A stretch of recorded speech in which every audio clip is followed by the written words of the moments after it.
Louvado seja Deus.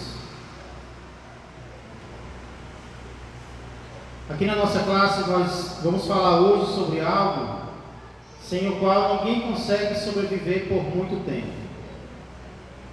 Sem isso, o que nós vamos falar hoje, ninguém consegue viver por muito tempo. Eu quero falar sobre refeições, sobre alimentação. E a pergunta que vai nos dirigir hoje é: para que servem as refeições? Quem pode me dizer? Para que serve uma refeição? Qual é o primeiro pensamento que vem à sua mente? Para o sustento do nosso corpo, né? Mais alguém? Tem alguma ideia? Para que serve uma refeição? Eu creio que ninguém nega, nenhum de nós vai negar a importância que uma boa refeição tem para o fortalecimento do nosso corpo, como a irmã citou, para o sustento do nosso corpo. Os médicos, inclusive, eles recomendam que nós façamos pelo menos 3 boas refeições por dia, uma pela manhã, uma ao meio-dia e outra à noite. Então ninguém nega a importância que as refeições têm para o nosso corpo, para o fortalecimento do nosso corpo. Porém, irmãos, nós vamos entender hoje que as refeições têm muitas outras utilidades, inclusive espirituais. Nós vamos ver algumas dessas utilidades hoje. E o meu propósito nessa manhã é demonstrar que as refeições são uma poderosa ferramenta que Deus colocou à nossa disposição para servirmos a Ele nesta terra. Acreditam nisso? Como é, pastor? A refeição é uma ferramenta que Deus nos deu para servir a Ele na terra? Sim. Nós vamos entender já por quê. Mas antes vamos orar mais uma vez, pedindo que Deus nos dê entendimento, iluminação, sabedoria para compreendermos a sua palavra.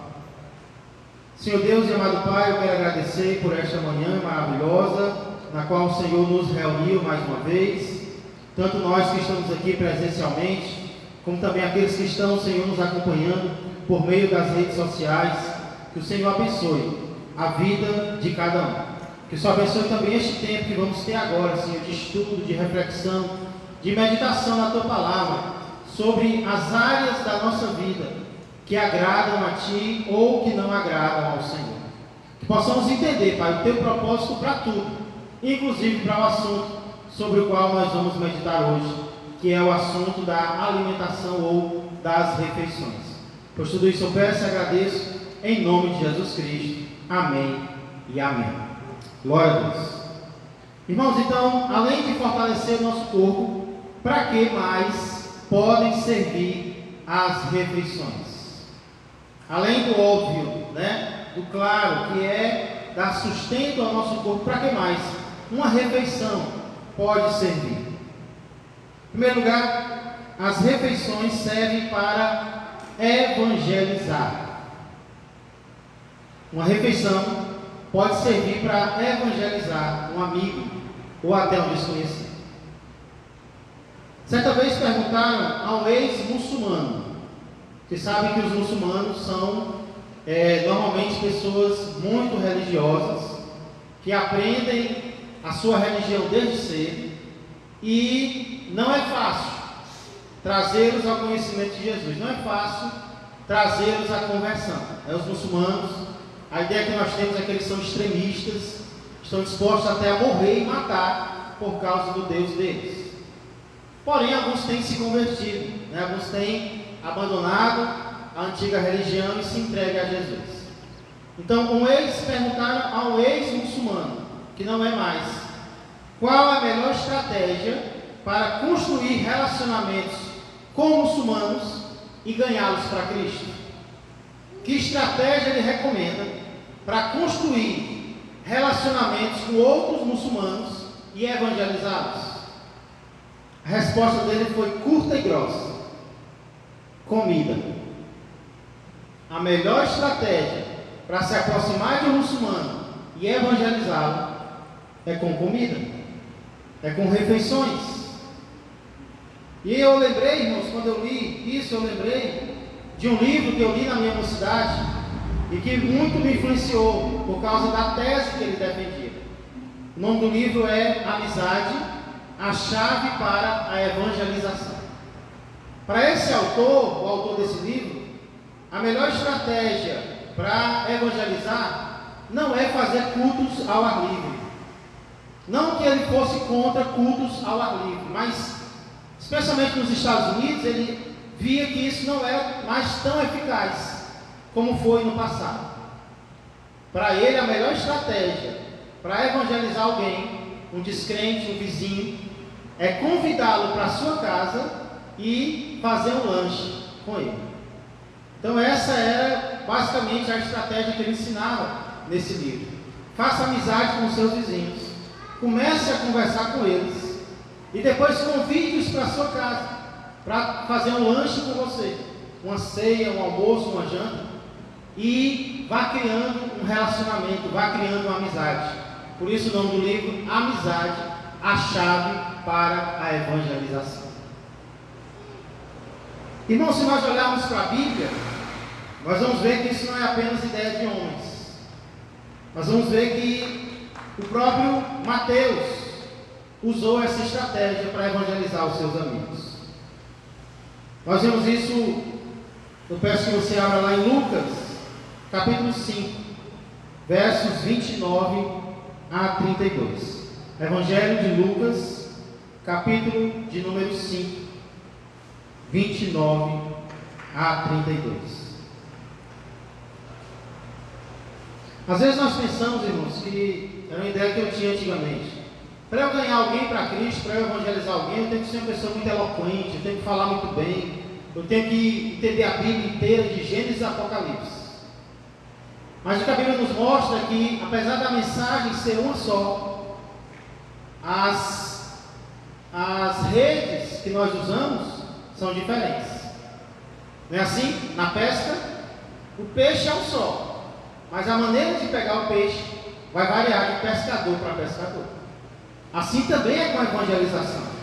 Alguns vão evangelizar mais em público, outros vão evangelizar melhor em particular, de pessoa para pessoa. Não existe uma estratégia só, irmãos. Existem várias estratégias que Deus nos dá. Olha o que Levi fez aqui em Lucas capítulo 5, versos, vamos começar do 27, que fala da chamada de Levi. Levi, para quem não sabe, para quem não acompanha a nossa série sobre os apóstolos, é o outro nome de Mateus. Então Lucas 5, 27 diz: passadas essas coisas, saindo, viu um publicano chamado Levi, assentado na coletoria, e disse-lhe: segue-me. Verso 28 diz que ele se levantou e, deixando tudo, o seguiu.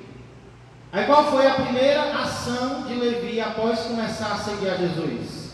Primeira ação escrita, revelada. Olha o verso 29. Então lhe ofereceu Levi um grande banquete em sua casa, e numerosos publicanos e outros estavam com eles à mesa. Os fariseus e seus escribas murmuravam contra os discípulos de Jesus, perguntando: por que comeis e bebeis com os publicanos e pecadores? Respondeu-lhe Jesus: os sãos não precisam de médico, e sim os doentes. Não vim chamar justos, e sim pecadores ao arrependimento. Olha a sabedoria de Levi, irmãos. Olha o que Levi faz. Olha a inteligência que Deus dá para ele. Ele mal conhece Jesus, e ele já oferece não um almoço, mas um banquete na sua casa. Por que um banquete? Porque ele não esperava apenas Jesus. Jesus era a pessoa principal, era o convidado principal. Mas Mateus sabia que, além de Jesus, todos os seus amigos também vinham para o banquete. Então, indiretamente, Mateus colocou Jesus e os seus amigos frente a frente. E qual foi a estratégia que ele usou? Um banquete, uma refeição, um almoço, um jantar, seja lá o que for. Algum tempo atrás nós fizemos algo assim aqui na igreja, Eu creio que vocês lembram.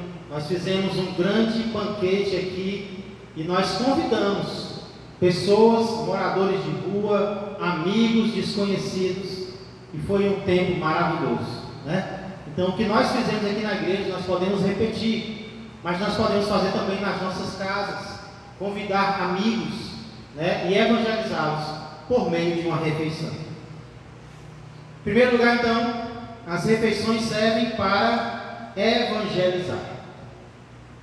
Em segundo lugar, se vocês quiserem fazer algum comentário, alguma pergunta, deixa para depois. Estou brincando. Pode fazer agora.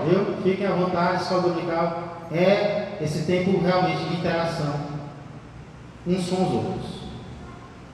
Para quem estiver anotando, em segundo lugar, as refeições servem para unir ou aproximar.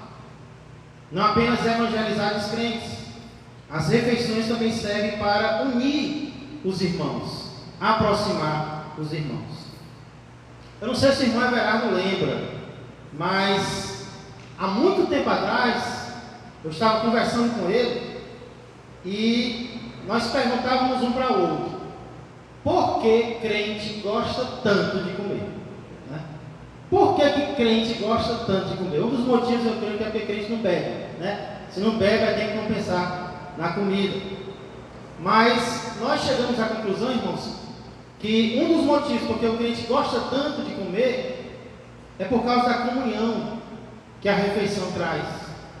É porque nós não nos alimentamos sozinhos.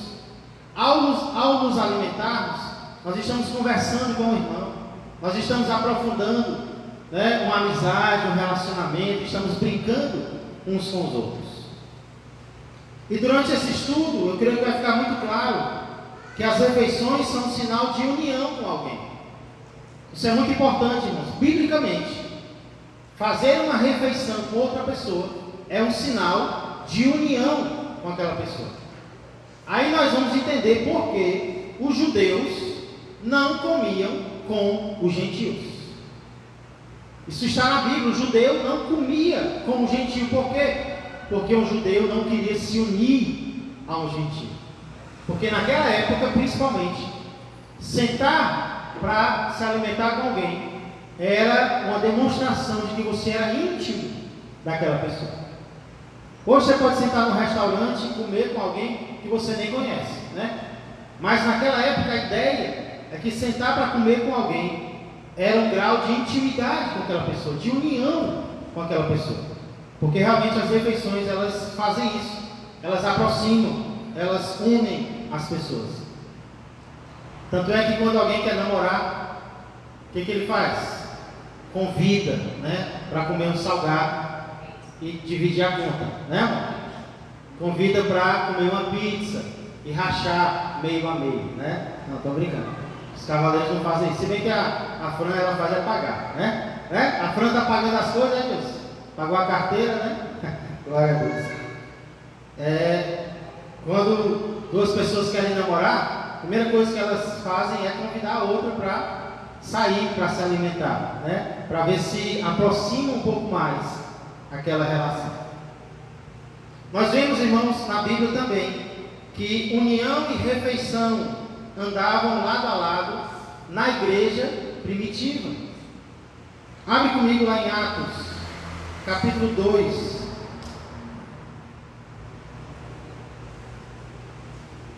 Livro de Atos dos Apóstolos, guiados pelo Espírito Santo. Capítulo 2, versos 42 a 47.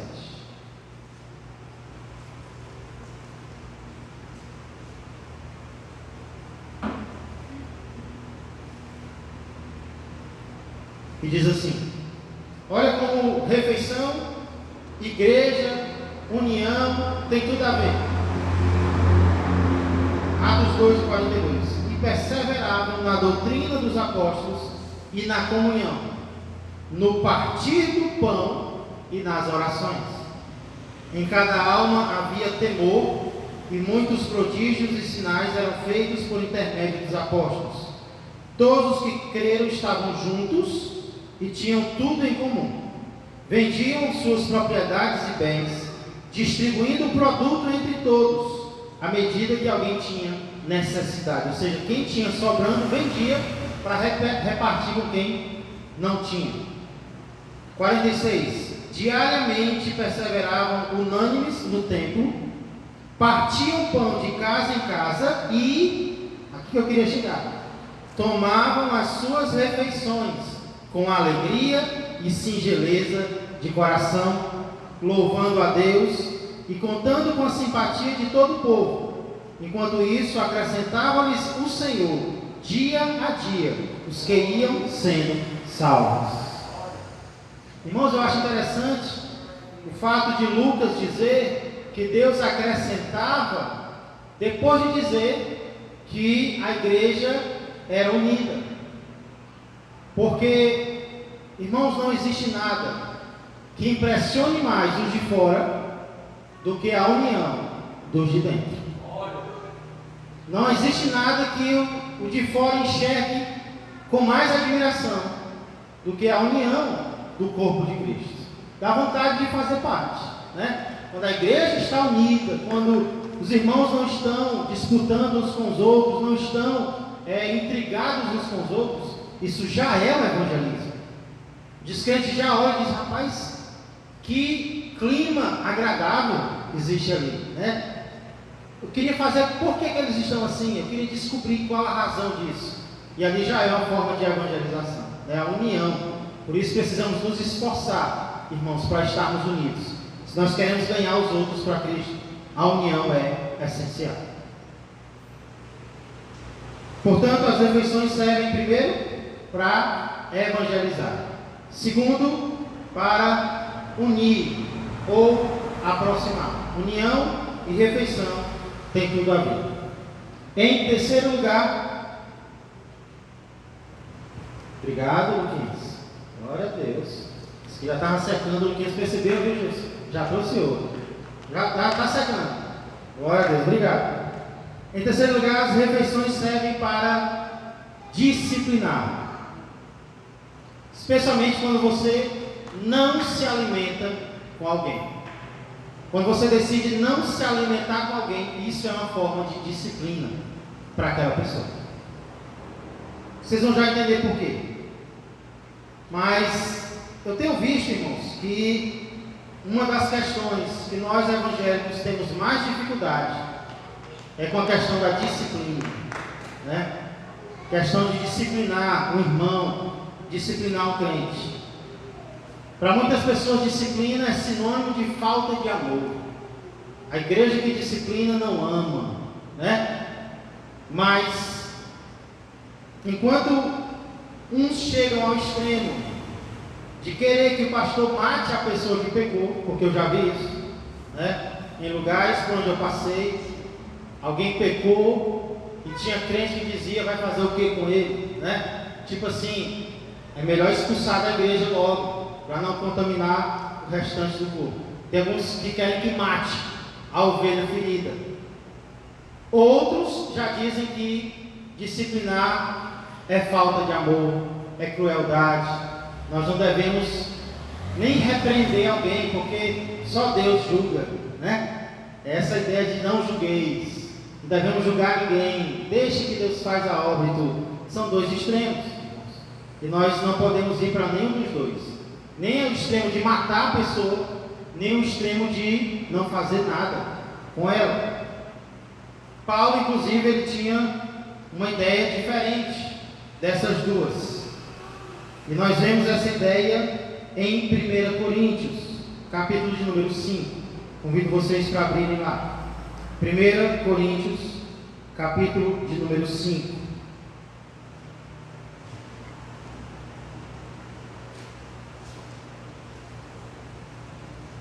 Vamos ler a partir do verso 1.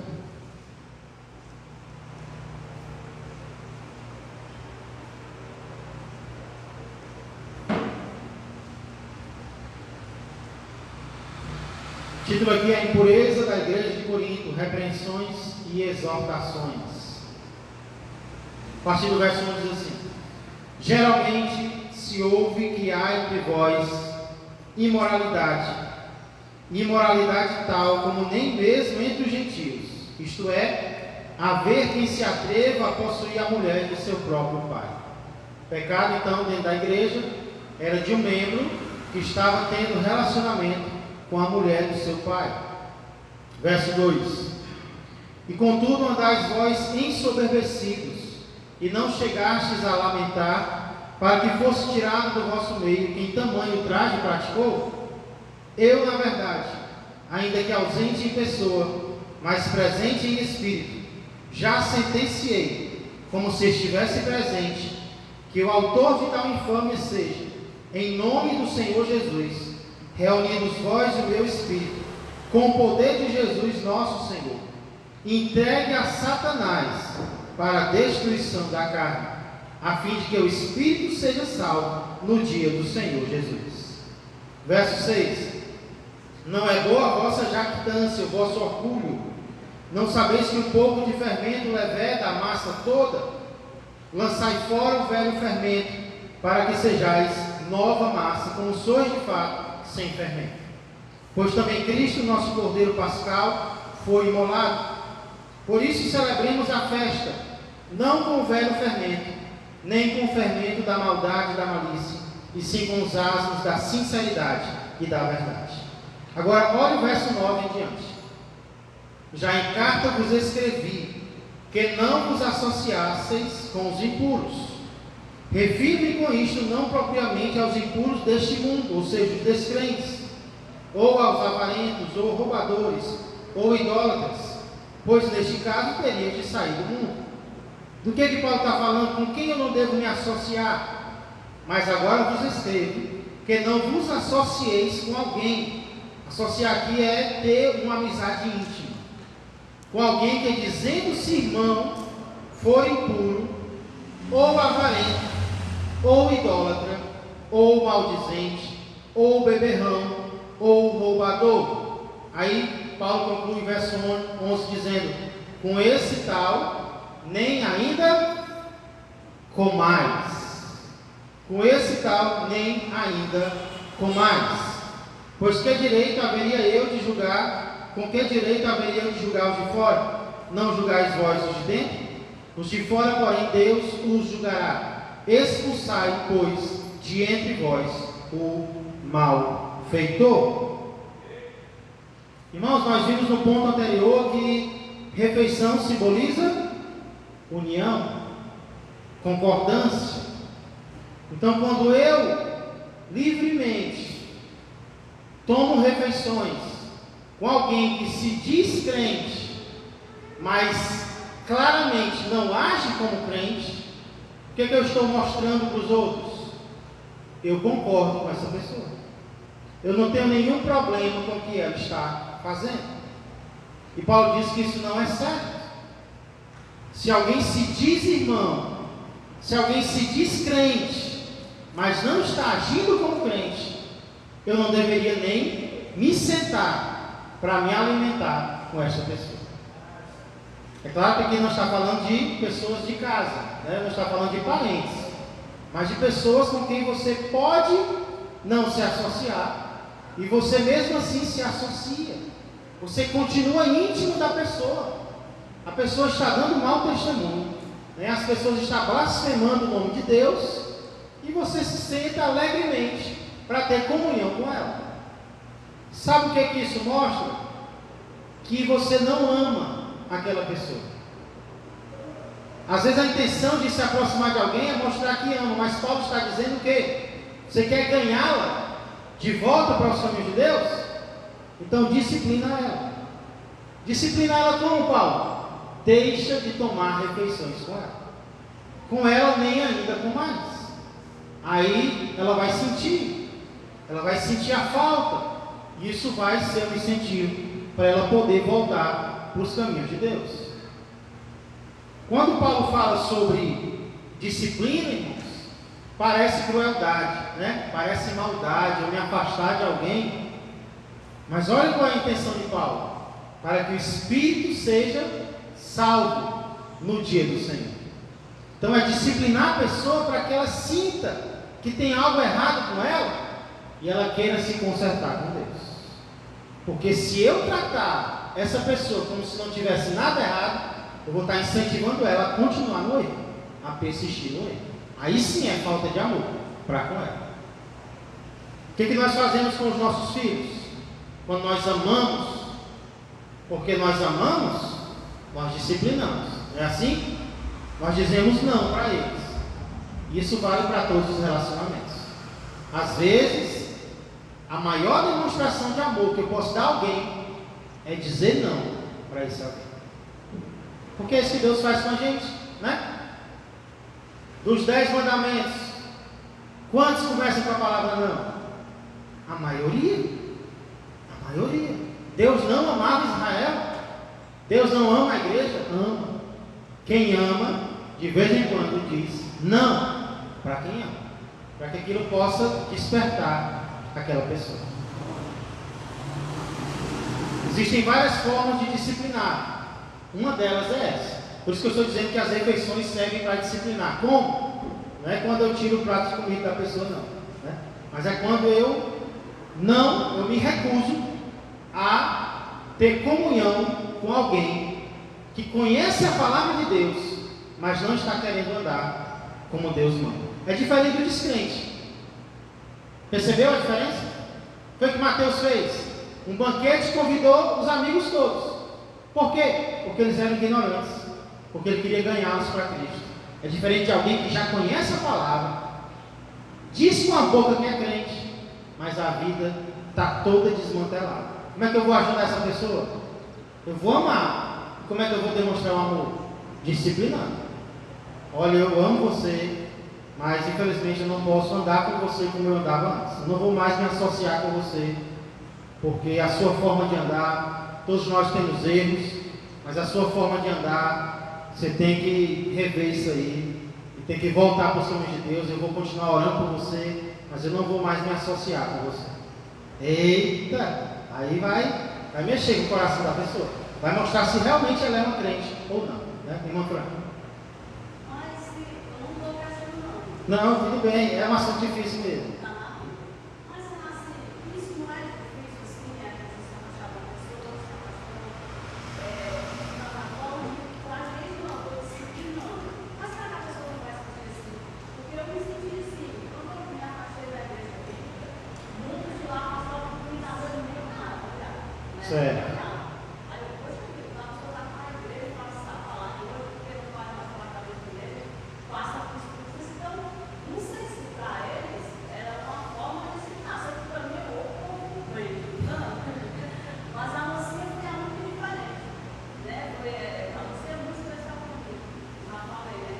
Mas a mocinha viu que eu estava muito com amor. Eu sabia que ela estava lá na internet, mas ela foi lá, me abraçou muitas vezes assim, né? E então ela dizia para mim, volta para Cristo. Aí, não, senhora, o pessoal aí passa, não, é para mim, não, mas é para Deus, tá? Aí a igreja não é para então, eu achei muito sério assim, então, eu não sei, né? Mas eu não. Não, você não está errada, Fran. O entendimento antigo aqui estava errado, porque as pessoas não entendiam o que é se associar.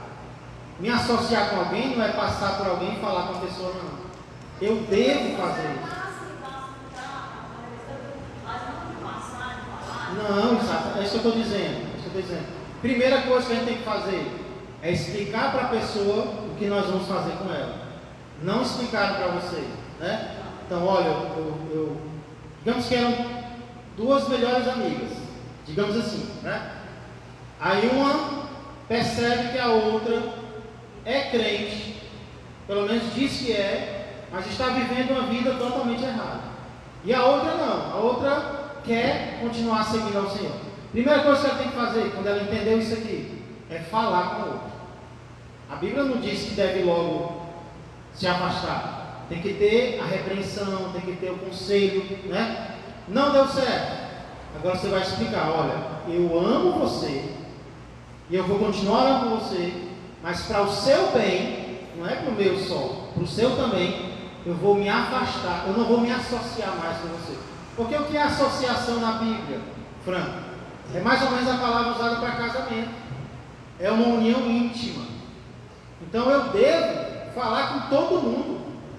que eu encontrar na rua. Isso é uma ideia errada de não falar, né? Tanto é que eu bato nessa tecla há muito tempo. Tem que falar. Inclusive, eu tenho o hábito de dar a paz do Senhor para desviar. Eu tenho o hábito de dar a paz do Senhor porque eu estou desejando que Ele tenha paz. Para descrente. E tem descrente que não entende. Paz do Senhor, que negócio é esse? Né? Mas na Bíblia, Jesus disse que os discípulos fossem evangelizando e desejassem a paz para a casa daquela pessoa, né? Então, infelizmente, havia um entendimento errado. Eu não posso me associar com alguém, então agora eu vou mais nem falar com ele. Não é isso. Não é esse extremo, não. Não me associar é eu não ter mais aquela amizade íntima de tarefas juntos, né? De lugares juntos. Eu não posso mais. Porque aí eu estou mostrando para ela que a maneira como ela está vivendo não tem problema nenhum. Aí eu não estou ajudando essa pessoa. Você entendeu a diferença? Então o que fizeram com você foi errado. Talvez a intenção era boa, não sei, né? Ou não. Talvez era raiva mesmo, né? Porque a Fran abandonou Jesus ou mudou de igreja, mas o procedimento foi errado. Não é o que nós ensinamos aqui. Nós não ensinamos a rejeitar ninguém, a deixar de falar com ninguém, não. Agora, existe o perigo, como eu disse, de você não demonstrar amor para a pessoa, e também existe o perigo de ela influenciar você para o mal. Aí alguém que está se afogando e você não sabe nadar, você vai lá e se abraça com ele, aí morrem os dois juntos. E não é isso que Deus quer de nós, né? Laerte. Esse texto, eu compreendo que Paulo está falando, ele não está falando de ovelhas que saem do abismo. Exatamente. Mas sim de vozes que queriam continuar junto com as ovelhas. Tem essa diferença também. Entendeu, Franco? Paulo não está falando de pessoas que saíram. Tanto é que ele disse para a igreja botar para fora, que a pessoa não queria sair. Queria viver todo errado, como se fosse crente. Entendeu? Dando mau testemunho lá fora, roubando, mentindo.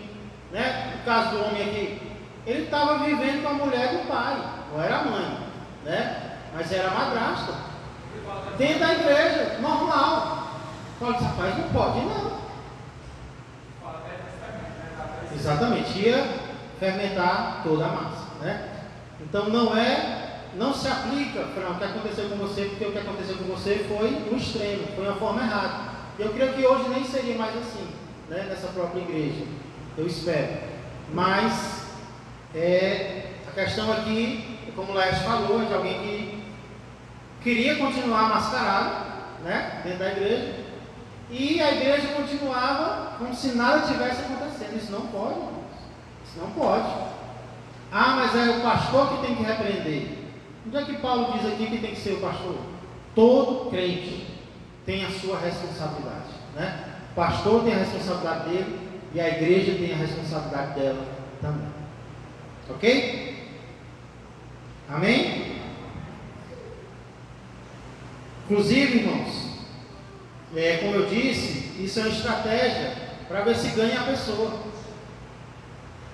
Por falar nisso, na segunda carta, essa é 1 Coríntios, em 2 Coríntios, Paulo vai falar de um irmão que se arrependeu e agora a igreja tem que abraçá-lo.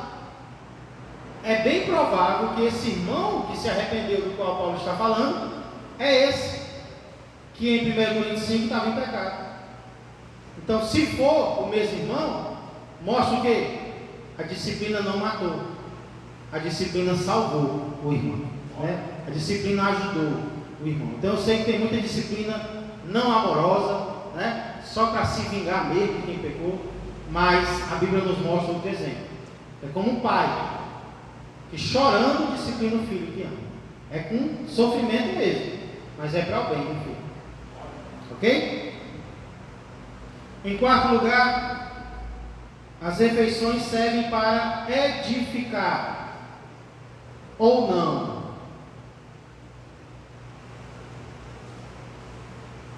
A questão da alimentação, irmãos, nos tempos de Paulo era um problema. Por quê?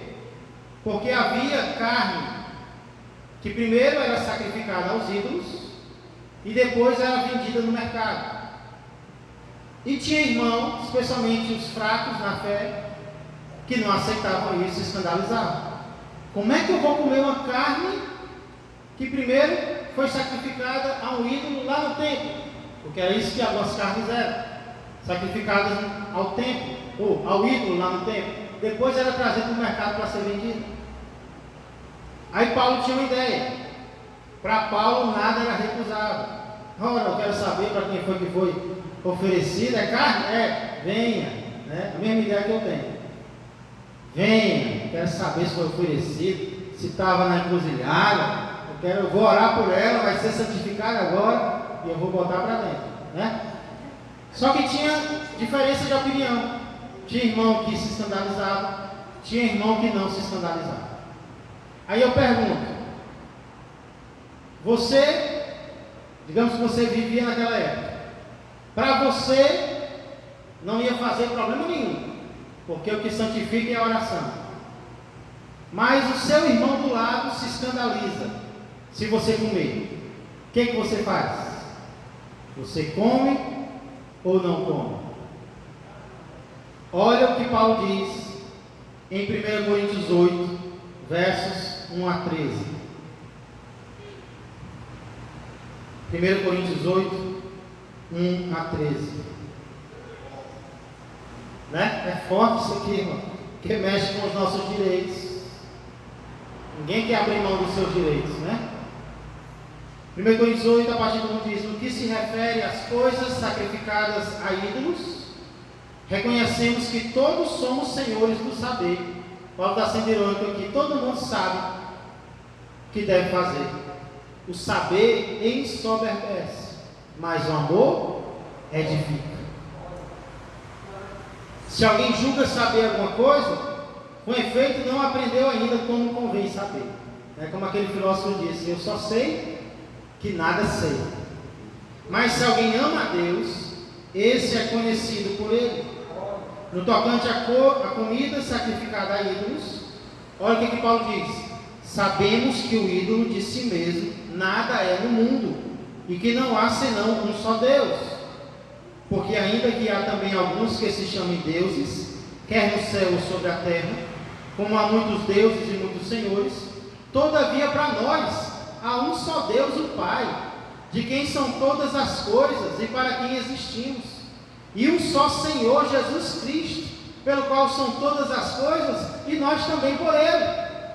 O que Paulo está dizendo? Olha, as pessoas adoram ídolos, mas esse negócio de ídolo é mentira, porque só existe um Deus, só existe um Pai, só existe um Filho. Isso que eles estão adorando, isso não existe.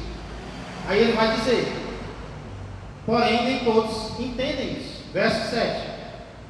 Entretanto não há esse conhecimento em todos, porque alguns, por efeito da familiaridade até agora com o ídolo, ainda comem dessas coisas como a eles sacrificadas, e a consciência destes, por ser fraca, vem a contaminar-se. O que ele está dizendo? Tem pessoas que antigamente serviam, eram idólatras, se converteram, mas a consciência ainda está na idolatria. Aí quando ele come a comida que ele sabe que foi sacrificada ao ídolo, a consciência dele pesa. Vixe, eu fazia isso antes, estou fazendo agora, está errado. A consciência dele pesa. Verso 8. Não é a comida que nos recomendará Deus, pois nada perderemos se não comermos, e nada ganharemos se comermos. Vede, porém, isso aqui é o ponto. Vede, porém, que esta vossa liberdade não venha de algum modo a ser tropeço para os fracos. Paulo está dizendo: você tem liberdade de comer o que você quiser. Nós não vivemos mais no Antigo Testamento, em que só podia comer algumas coisas. Você pode comer até uma carne que foi sacrificada a um ídolo. Tenha cuidado, porém, para você não escandalizar o irmão fraco na fé. Para você não é problema, mas para o irmão do lado é. Aí eu vou, verso 10. Porque se alguém te vir a ti, que és dotado de saber, à mesa, em tempo de ídolo, não será a consciência do que é fraco induzida a participar de comidas sacrificadas a ídolos? E assim, por causa do teu saber, perece o irmão fraco, pelo qual Cristo morreu. E deste modo, pecando contra os irmãos, golpeando-lhes a consciência fraca, é contra Cristo que pecais. E por isso, olha a conclusão de Paulo: se a comida serve de escândalo a meu irmão, nunca mais comerei carne, para que não venha a escandalizar. Paulo pensa: para mim, comer carne não tem problema nenhum, não importa de onde vier, eu como. Mas, se o meu irmãozinho, que está conhecendo Jesus agora, a consciência dele ainda é fraca, se ele se escandaliza, eu vou parar de comer carne por causa dele. Olha, irmãos, que atitude de altruísmo, né, de pensar no outro, diferente do que o nosso cristianismo tem vivido, né? Hoje em dia só importa a minha opinião, só importa os meus direitos, só importa o que eu quero, que se lixe o resto, eu vou fazer é a minha vontade.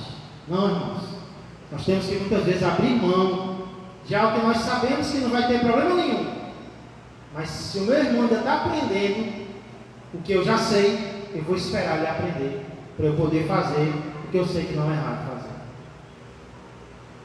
Isso vale não apenas para a comida, mas vale para muitas outras áreas.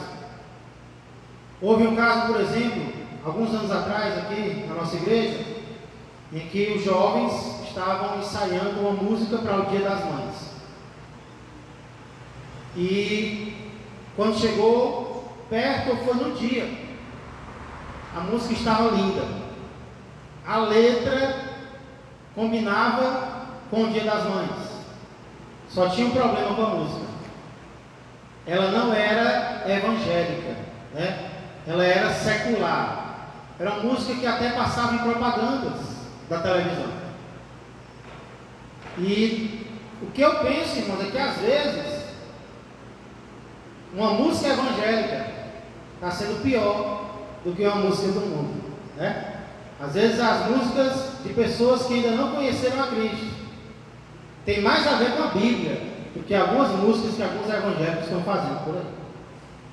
Então estava quase tudo certo para cantar. De repente uma irmã me liga e pergunta se eu sei qual vai ser a música que vai ser cantada pelos jovens. Eu disse: eu sei, linda, está linda. Aí ela perguntou: mas pastor, o senhor acha certo? Aí eu, na hora eu disse: não tem problema nenhum, expliquei porquê e tudo. E aí eu incentivei os jovens a cantar. Mas algum tempo depois, irmãos, eu pensei: vale a pena escandalizar essa irmã e talvez alguns outros por causa do que eu acho que não tem problema nenhum? Sabe o que eu decidi?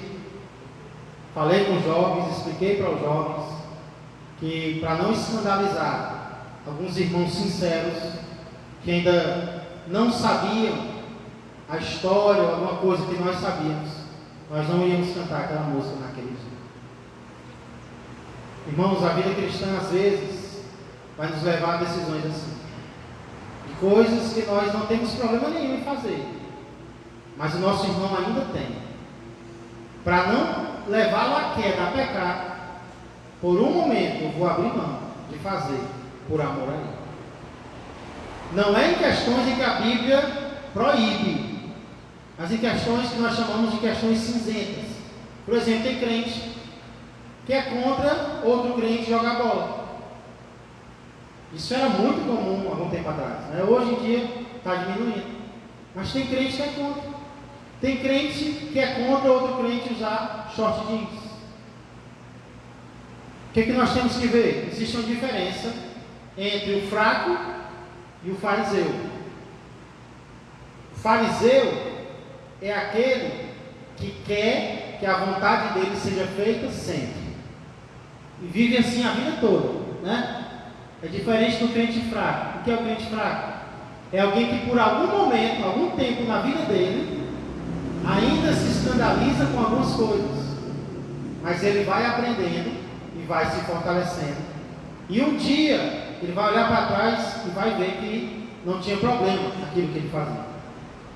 Eu já fui um crente fraco, né? Eu me escandalizava com tudo, irmãos, com tudo. Eu parei de jogar bola um tempo, parei de fazer um monte de coisa. Por quê? Porque a minha consciência pesava. Aí eu fui lendo a Bíblia foi me ensinando o que é certo e o que é errado, não o que eu achava, e aí eu passei a ver que algumas coisas não tinham problema. Por exemplo, jogar bola, não tem problema. Se você não pecar jogando bola, não tem problema. Tem pastor de alguns anos atrás que achava errado que a gente usar óculos escuros. Ah, pensou um negócio desse? Aí, o que poderia ser feito? Se ele é um crente que se converteu agora, aí então eu vou ter paciência com ele.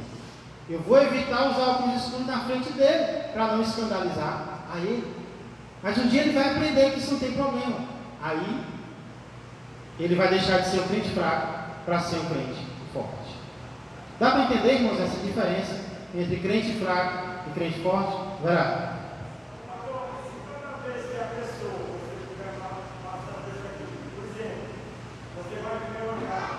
Sim. E o irmão de fora, passou a casa de casa, aí você não come.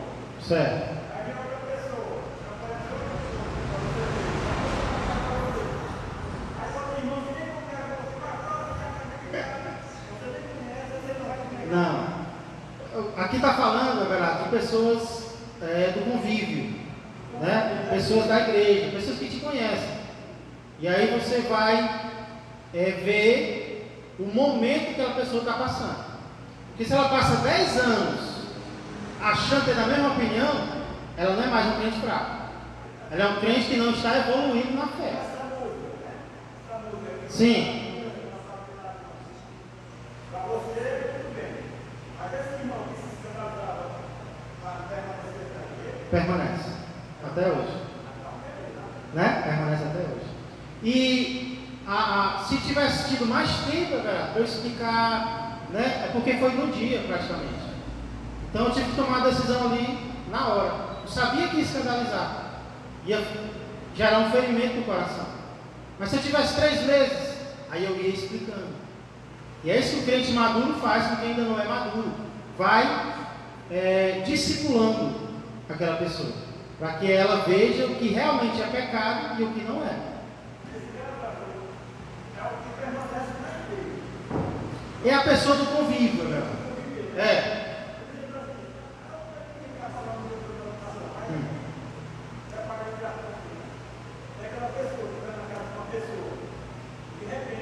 Isso, exatamente.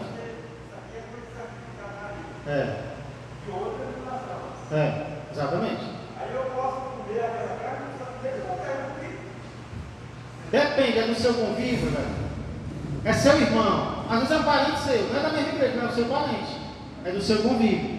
Então você vai ter que ser sensível àquela pessoa, né?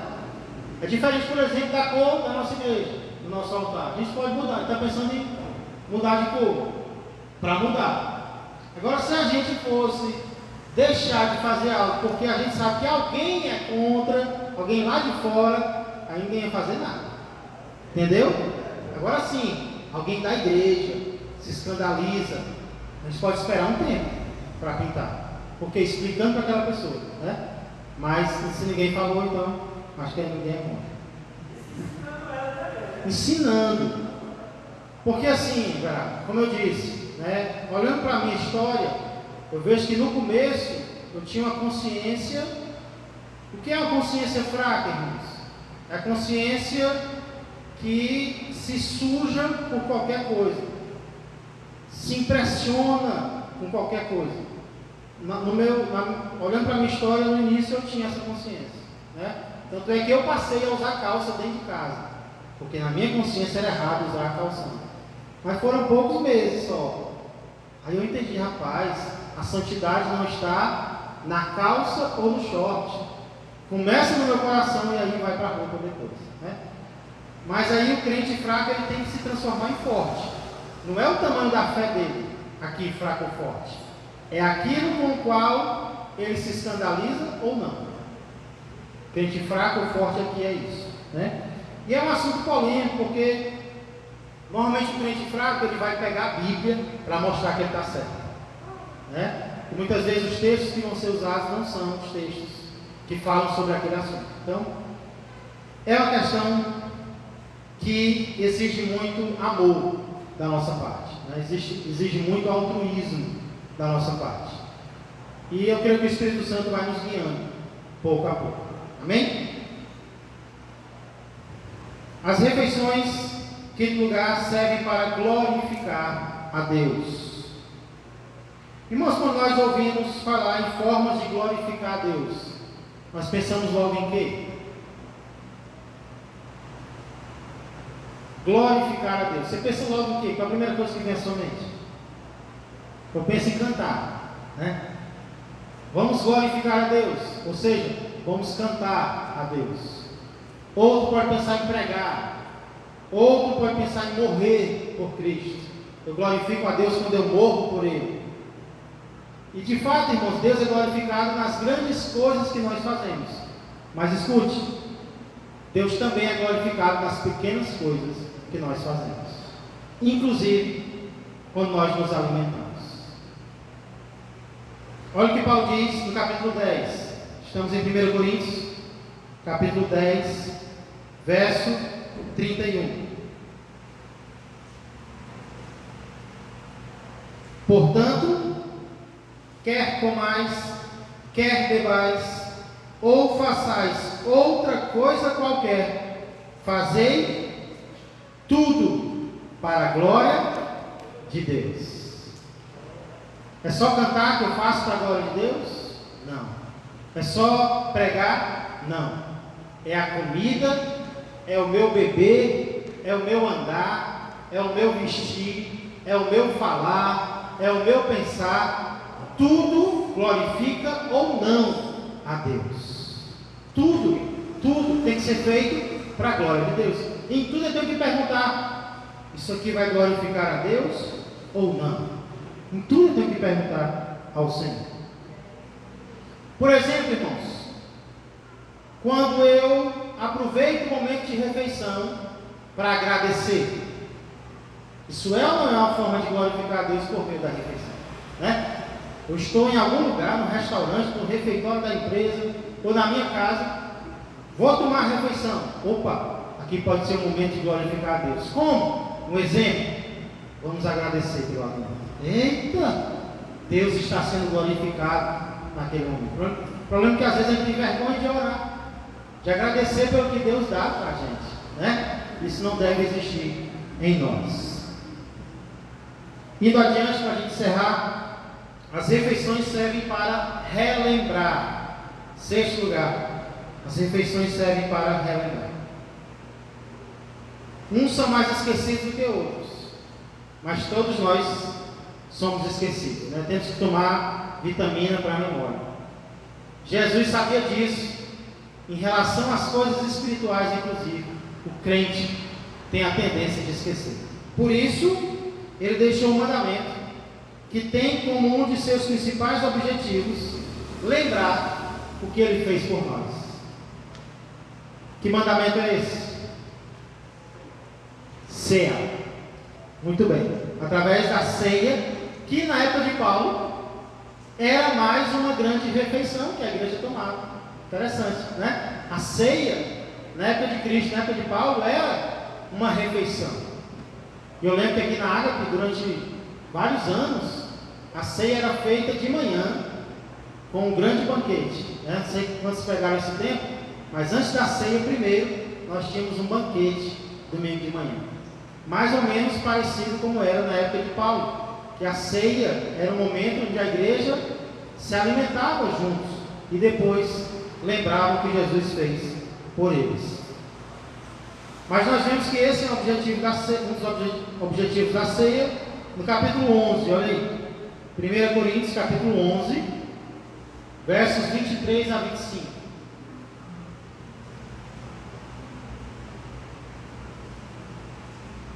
1 Coríntios 11, 23 em diante diz: porque eu recebi do Senhor o que também vos entreguei, que o Senhor Jesus, na noite em que foi traído, tomou o pão, e tendo dado graças, o partiu e disse: isto é o meu corpo que é dado por vós, fazei isto em memória de mim. Refeição serve para quê? Para lembrar o que Jesus fez. Verso 25: por semelhante modo, depois de haver ceado, tomou também o cálice, dizendo: Este cálice é a nova aliança no meu sangue. Fazei isto todas as vezes que o beberdes, em memória de mim. Jesus instituiu a ceia, uma forma de alimentação, para que lembrássemos o que Ele fez por nós. Infelizmente, nós vemos que alguns crentes não estão dando mais o devido valor à ceia, né? Estão, inclusive, quando é culto de ceia, fazem questão de não vir. Que isso não aconteça nem comigo, nem com você. Que possamos sempre dar valor à ceia, porque é um instrumento que Deus nos deu para lembrar o que Ele fez por nós. Para concluir, em sétimo e último lugar, as refeições servem para anunciar. Olha que interessante, irmãos. Através de uma refeição eu anuncio, eu prego alguma coisa. Verso 26. Porque todas as vezes que comerdes este pão e beberdes o cálice, anunciais a morte do Senhor até que Ele venha. A ceia serve de lembrete, de recordação? Sim, mas a ceia também serve de anúncio, de pregação. Paulo diz de duas coisas aqui. Primeiro, da morte do Senhor. Anunciais a morte do Senhor, ou seja, do que aconteceu no passado, e também da vinda do Senhor, até que Ele venha. Então, às vezes nós dizemos, não, eu não sei pregar. Quando você ceia, você está pregando. Você está anunciando o que Jesus fez por nós, e você está anunciando que Ele vai voltar para nos buscar. Então, todo crente pode pregar, né? Todo crente pode anunciar. É só participar da ceia do Senhor. Irmãos, hoje nós vimos então 7 utilidades das refeições. E tem mais, viu? Se eu perguntasse para vocês, talvez iam surgir mais utilidades das refeições. Mas, resumindo, o que nós podemos entender? Não existe nenhuma área da vida do crente que não tem importância. Todas as atividades da nossa vida estão comunicando algo, estão fazendo algo, tanto para nós como para os outros, inclusive as refeições. Que possamos cumprir esses objetivos: evangelizar, edificar, unir, disciplinar, glorificar, relembrar e anunciar por meio do que nós comemos, inclusive do que nós vamos comer ainda hoje. Amém? Vamos orar ao Senhor, vamos ficar de pé.